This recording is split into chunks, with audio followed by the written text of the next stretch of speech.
Greetings, Inquisitors. Thank you for clicking this holocron. I want to talk to you today about the upcoming changes to Squad Arena and the new Grand Arena tournament format. Before we start the video and go through any of the changes, I want to tell you all, first and foremost, don't go crazy and bloat your galactic power. Don't change radically what it is that you're doing about how you build your account. I believe that the way we've been building accounts for Grand Arena in the past is still the same formula to success going forward to the future. You don't have to be as particular about your galactic power as you did before, because that'll become much less meaningful to control your galactic power. But the idea of only investing galactic power into good and effective characters and teams is still a very legitimate way to build your account. Don't go crazy. Don't bloat your account up trying to get higher initial placement. It's not going to help that much. So let's get into the changes and talk through some of the stuff that I see, how I perceive it, and why we should just simply stay on target. So this is the post. I'm sure most people, by the time they see this video, will already have read this post or watched other streamers present the changes. So I'm not going to go through every change top to bottom. We know that there's going to be changes. We know that the focus is going to Grand Arena and that the main crystal rewards are moving.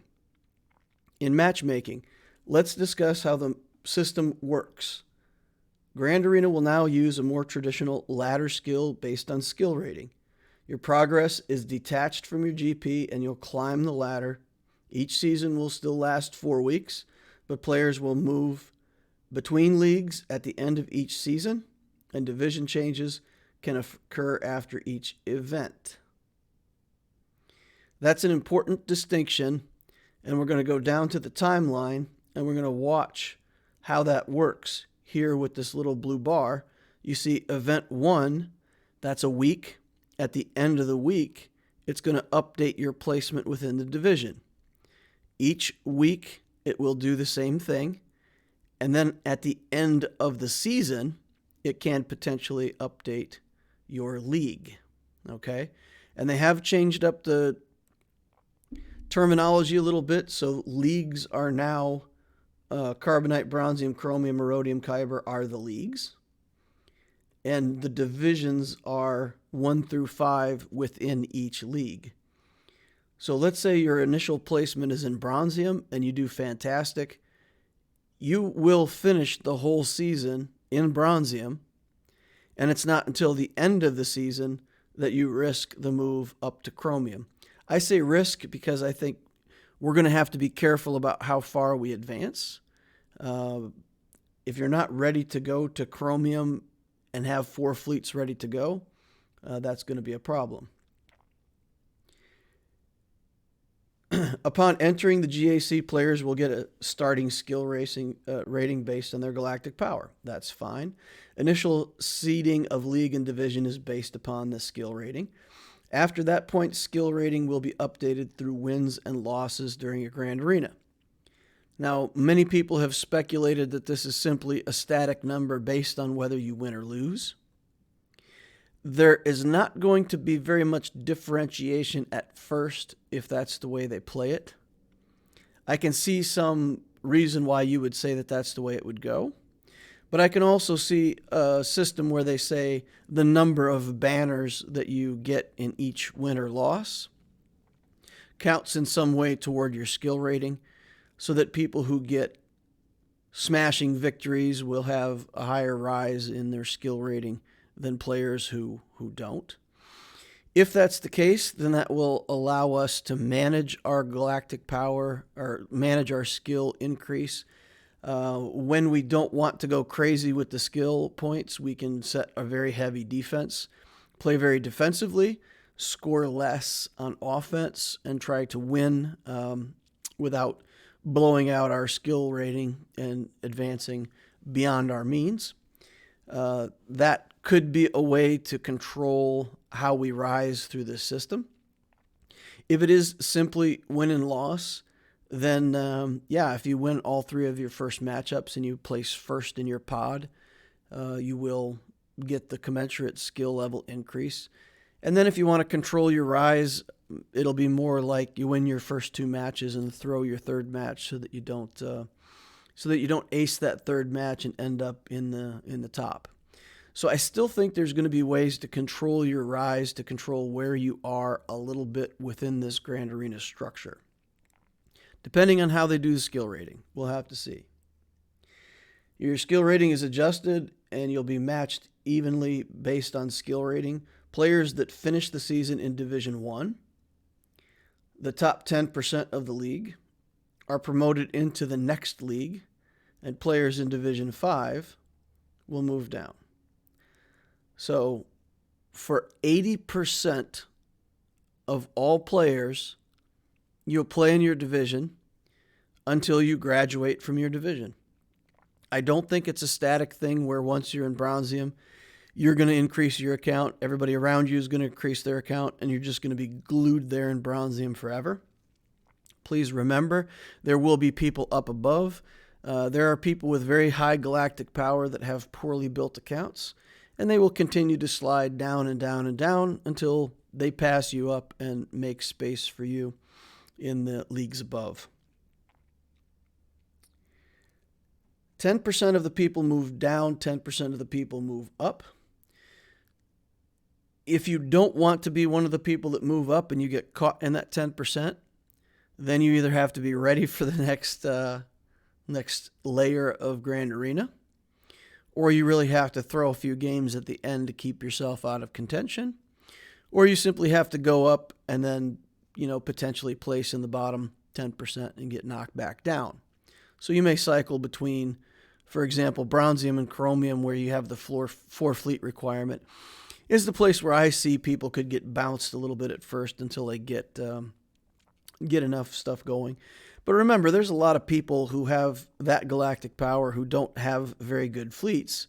So even if you have 2 good fleets, one for defense and one for offense, you probably still have an advantage over a lot of players in the game that are significantly more galactic power. The goal with the change is to build a better playing field, and the idea is that eventually things will level out. Now, it's my belief, and I think other people have also expressed this in the chats or to me directly, that you will get layers within this system sooner or later, and those layers are most likely going to be gated on Galactic Legends. So you'll end up with a strata of players in maybe Bronzium and Chromium that have 1 Galactic Legend. And then, Chromium to Erodium, you're going to be looking at a band somewhere of 2 Galactic Legends. And then 3. And then beyond 3, I think it's really, you're in Kyber by then anyway, and it's just a matter of which Kyber division you're in. And the people with more Galactic Legends will generally be in the higher Kyber divisions. So if you want to be Kyber 1 and you only have 2 Galactic Legends, I don't think there's going to be any way for you to climb there no matter how hard you work and how high your skill points are. Your galactic power just has to catch up to that level of play if you ever expect to get to that area. And that's not so bad. I mean, it's fine. I don't mean to say that it's good to be pushed down, but once you get to the level of and really, I think generally the Galactic Legend gating is going to be true. So once you want to rise in Grand Arena, it's going to be about getting your next Galactic Legend and getting past that gate, at least for the first 2 or 3 Galactic Legends. Seems like it. Also, you have the issue as you go up. If you're fighting up compared to your galactic power, the breadth of the teams will also become a problem. You could potentially have 2 Galactic Legends, but if you've only built 2 Galactic Legends, there's a lot of people with 1 Galactic Legends and all of the meta teams that are still going to do well or beat you. So there is a combination of, let's say, the high end going high and going wide. And I believe if you want to get more aggressive and rise higher against your own galactic power, let's say punch up, you're going to have to build teams that are specifically designed for Grand Arena, that punch above their weight with less relics, for example, that you can use as fill teams either on offense or defense. The best example I can give is a relic level Grievous with a bunch of droids. And it doesn't really matter. That team is going to create a problem for opponents and steal banners. And you got to take in a team that's strong enough to beat Grievous, even if it's just a bunch of garbage droids. And they'll get a low banner win. So you can build fill teams like that to fill the space in between your Galactic Legends. And that seems like a strategy where you punch up. But I really don't think, guys, I really don't think you're going to be able to punch up that much. I don't think you're going to be at 2.5 million galactic power getting into Erodium. You just need too many teams at that level, and the people with that galactic power who get placed there initially are in a position to beat anybody at 2.5 million galactic power, I would think. So you're not going to rise too far above your means. You're going to be stuck within 2 or 3 divisions of your initial placement. Again, this is a guess based on what I've seen so far. Again, don't panic. Stay on target, right? This is not, don't change the way you play Grand Arena drastically, because what worked before is still going to be a winning formula going forward. What we have to plan out much better is the division changes. We have to be ready for the division changes when they come around, or we'll just, like I said, we'll bounce up and down and get pushed back down in the divisions. Okay, so there's 5 leagues in Grand Arena, and each league contains 5 divisions. At the end of each event, players can move higher. So I'll start, I think, Bronzium 4, and maybe within the first week I can move up to Bronzium 3. And then once I'm in Bronzium 3, I would expect that I would stick there for maybe 2 or 3 weeks or the rest of the event. I don't see myself going 4 to 3 to 2 to 1 and then getting pushed up to Chromium at the end of the first season. I just don't think that's the way this is going to work for me. Now, if my skill rating goes up with every match that I win and nobody else is doing well in the division, I don't know. I guess there's a scenario where you could advance those divisions very quickly. But if I did, and in the second season I was already in Chromium, needing 4 fleets and a ton more teams, then I would say I won't get pushed back out of Chromium, because honestly, with enough fleet in the Loquitur account, then I mean, I still have a good chance against people who didn't build fleet, and we're still going to have the bad players and the people who just don't care. They'll still be sliding downward. So those people, for sure, the bottom 10% that are already sliding down, I feel like I can beat. So I'll be able to hang on to Chromium, but I'm not going to be able to advance very far until I get better teams, and that's where I'll sit. So whatever the crystal income is for Chromium 5 or Chromium 4, I would just stay in Chromium 4 for a long time, which is okay. And then as I develop good teams and start to pass up other people in their development, that's when I'll advance and move up. Scoring changes. As part of these changes, scoring is also going to be updated. I don't see why they're going to make some of these changes, especially this first attack. You get 10 points just for the first attack that you ever play. And in terms of winning or losing, everybody who plays is going to get those 10 points. So I don't see how that's even relevant unless somehow your skill rating does get affected by your banners. And these 10 free banners, just because you're playing, always give you something over a player that didn't play at all. And even if your skill rating only goes up by 10, you play one battle and lose it, it still keeps you from sliding down with all the other people who don't play at all, for example. So I think that the banners will somehow be relevant. I think on the 2nd, so a couple days from now, there's going to be some kind of event where they're going to answer questions. And for sure, somebody's going to ask that question, and hopefully we'll get an answer. If you look at the reward changes, this is rationalized in a way that basically, if you were in the top 50 in your squad arena, you can maybe break even with what your prior performance was.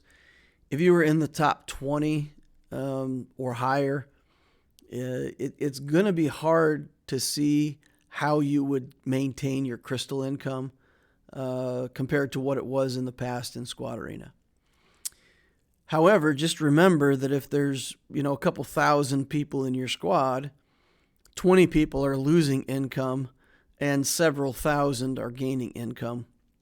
So as far as the game goes as an entirety, yeah, the top people are going to lose out a little bit, but it's going to make it, let's say, a more fair playing field for all the people who couldn't compete in squad and weren't able to get a high ranking, which is fine by me because I already, for my advice, I have always de-emphasized Squad Arena as the thing to chase.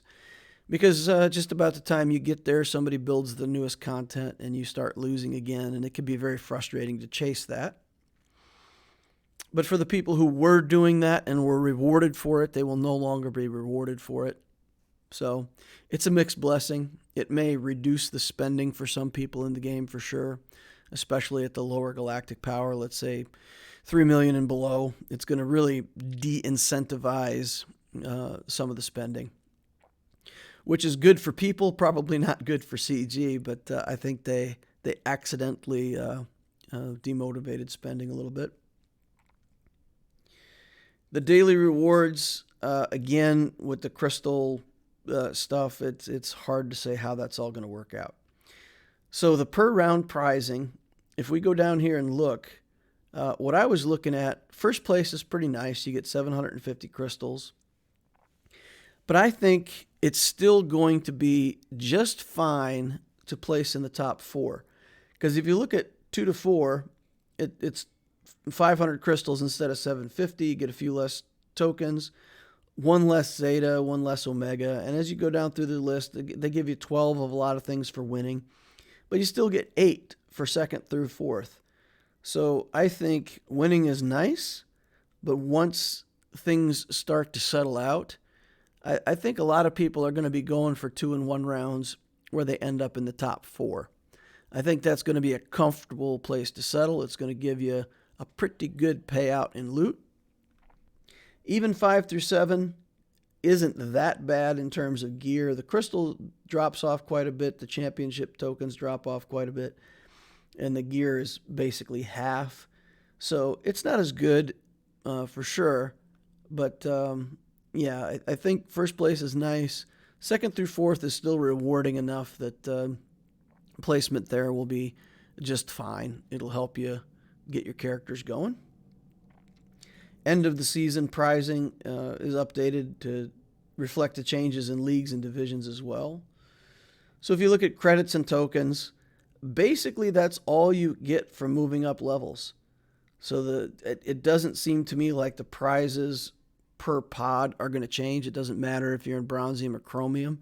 These prizing per pod is just going to be based on the 8 players that you're playing against, and that's it. Going up divisions and levels is just going to get you more credits and more of those tokens and more crystal income at the end of the season. Okay. So you can see that there's a pretty steady increase, and Kyber, of course, makes a big difference on the crystals by the time you get up there. For a lot of people at lower GP, that's just going to be out of reach for a while, for a long time. Let's say you need 5 point something million galactic power to be in Kyber right now. There is a risk in this system because the 10% that move up into Kyber each time are going to be the best players from the division below, and some players might cycle out of Kyber. But I feel like over time, over a long period of time, that the amount of people that are in Kyber is going to potentially swell up a little bit, and you'll end up with a lot of people in Kyber, a lot of people at the top of the food chain, so to speak. So we'll have to see how all that works out, how rising up will work once we get this going. But there is a risk that it will be hard to move, and there's a risk that Kyber will overfill, I think, just based on what I see of the system. And then the changes for Squad Arena, mainly affecting players below 85, and some changes to the way that payout is done. So overall, how is this going to change my game experience?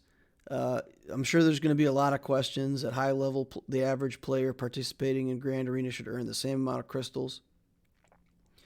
I think that's, again, it's generally not true for people above top 20, and it's generally going to be true for people, let's say, I can't remember the exact numbers, but, top 200 and above. And then for people who are below 200 in placement in Arena, it's going to be an advantage. So it'll level things out a lot in terms of crystal rewards.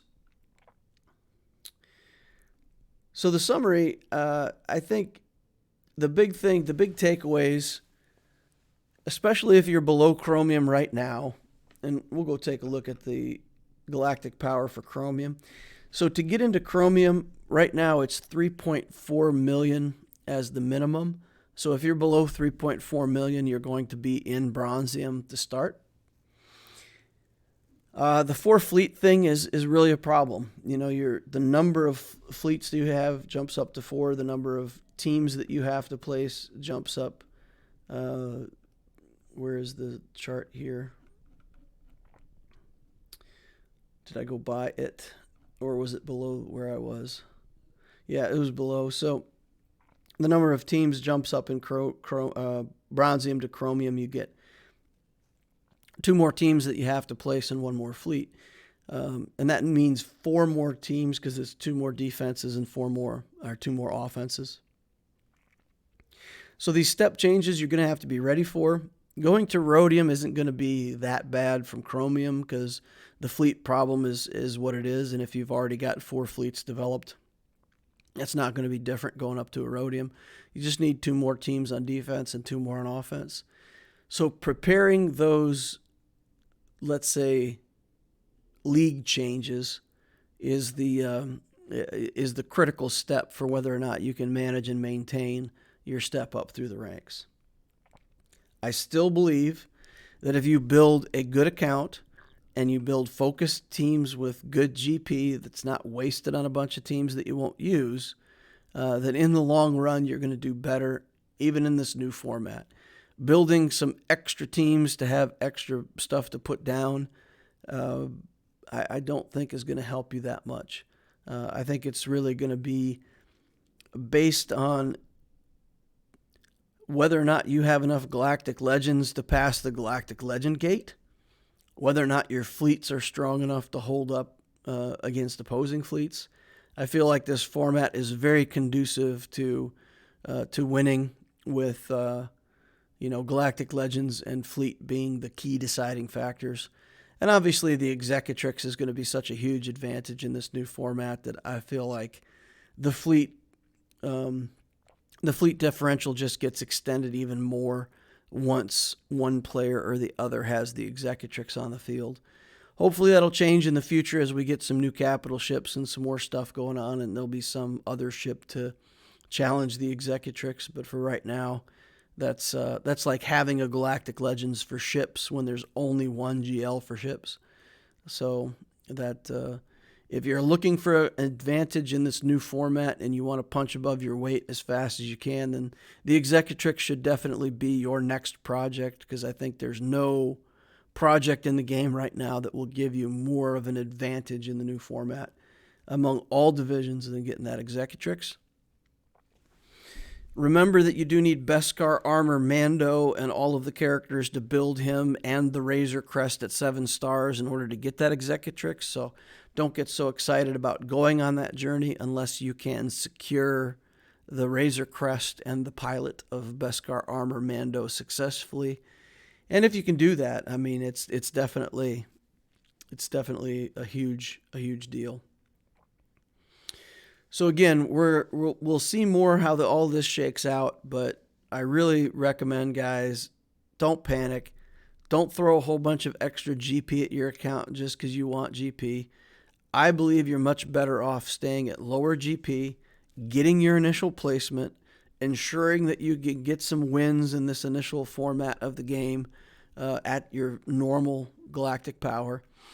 And then once we see how things start to play out, it'll be more telling whether or not it's going to be useful to build more fill teams and try to push for the next tier. So let's hang it up there. I just wanted to get that information out there to kind of calm everybody's nerves a little bit. Stay on target. Keep doing what you're doing. That's the best chance of success in the new format. Thank you all for watching, and I'll see you in the next Holocron.